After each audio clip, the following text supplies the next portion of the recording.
What you gonna do? What you gonna do when they come for you? Bad boys, bad boys. What you gonna do? What you gonna do when they come for you? Nobody knows. Good morning. I thought this morning I would share with you a story that was on MSN website yesterday about a survey, or not necessarily a survey, but a test that was done on United States currency. The test that they did was analyzing our dollar bills, and they found out that 95 bills out of 100 bills were tainted with cocaine.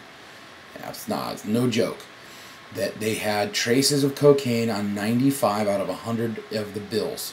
Now, the article said it wasn't because they were in direct contact necessarily with the cocaine itself, but there was enough trace elements on the bills that were tainted with it that it tainted other bills. So it just goes to show you how dirty our money is, and it's not only dirty in the economic world, it's also dirty in the physical world, in your pocket. So watch out the next time you go to spend that cash at the store. You never know what you might be touching. I also wanted to give you my take this morning on where I thought we were at as far as the foreclosure and just basically the market, where we're at as far as loans are concerned and where just things are at. You know, we get all this information about, oh, the Great Recession's over and things are looking up, but this morning, jobless claims for unemployment insurance were up. They didn't expect that. They expected to be down, so they're up from last month. Also, a startling piece of information that 1 in 335 homes are in foreclosure. It doesn't seem like a lot, but that is a huge amount. So 1 in every 335 homes in the United States is in foreclosure, or facing some sort of imminent default. The plan that President Obama put into place to have 500,000 temporary modifications in place before the end of the year is, trying to help the situation, but it's just not.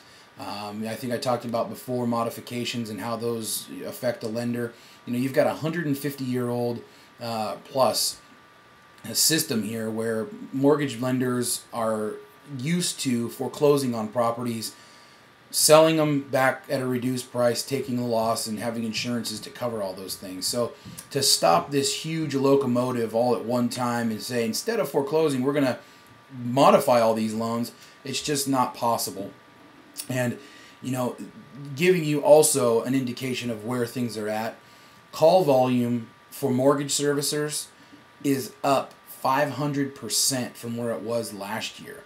So that means that 500% more phone calls are coming into mortgage servicers to talk about, I'm in default, I need a modification, I need a short sale, I'm leaving because I can't make my payments anymore. Phone calls are up by 500%. So that's not good news either. So my whole take on this thing is that, as things start to improve, and they are, because inventories are going down out there, I'm sure you're seeing it, that the houses that are out there for sale aren't, they're not as many. It used to be, 6-8 months ago where you had 18 months of inventory on the market. But through, price slashing and short sales and bank REOs, the houses that will sell have sold. So what I'm talking about here is that we've probably got some time before things really start to turn around, because what drove those huge sale prices, what drove that huge increase in value was financing. If the money isn't available for people to, get credit so they can buy these homes, the market's just not going to move. And as credit gets more difficult to obtain and lenders make, these requirements more stringent, it's going to be tougher to put borrowers into loans that can purchase these homes. So, back when I started in this industry, a very common thing that was happening was, owner-carried contracts. So don't be afraid to start going down that road.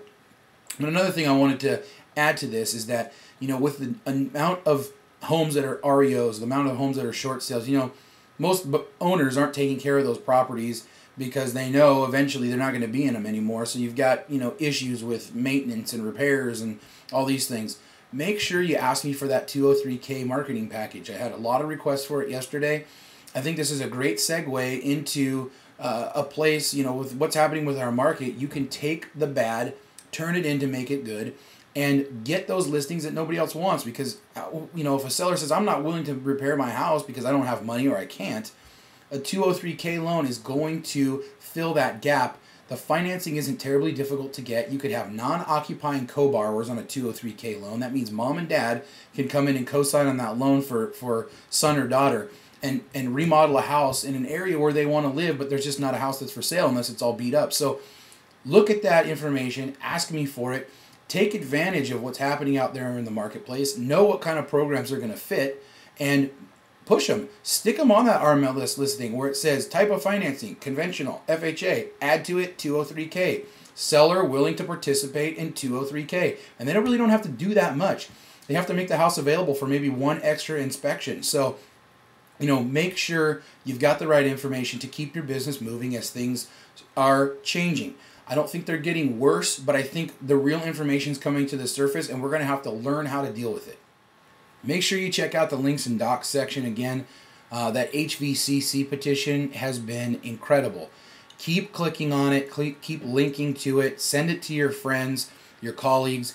From this site, this blog alone, over the last about week and a half, we've had over 400 clicks to that site from this blog. And that means 400 people just in our local market have signed that petition. And that doesn't include their friends and people who they know that are involved in real estate. Appraisers, title people, you know, other lenders, whoever it might be. We need everybody to sign that thing, and let's get rid of this garbage so that we can start moving forward here on this thing. You know, also, again, check out that list of HUD repairs. I keep pressing that because it's going to prepare you guys for the type of financing, again, that's going to be available to those buyers out there. FHA is what you should be gearing every listing towards. So look at that list of repairs.